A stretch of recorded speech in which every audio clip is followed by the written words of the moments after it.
съм с тебе заради парите. Утре няма да те потъне свят Исус. Колко пари струва един живот?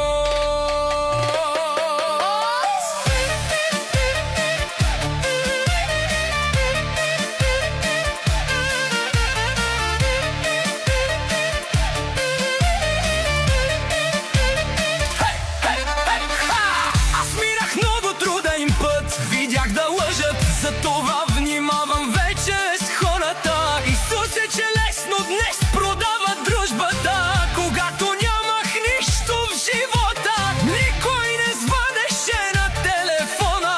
Днес ме търсят за интерес, но вече знам кой какъв е. Много хора носят маски и говорят хубаво, а после уважават. Искат да ме видят слаб, но аз се вдигам пак и пак. Парите идват и си тръгват, но истинският човек остава. А фалшивите хора бягат първи при проблема. Исус ти е всеки, що ми имаш пари.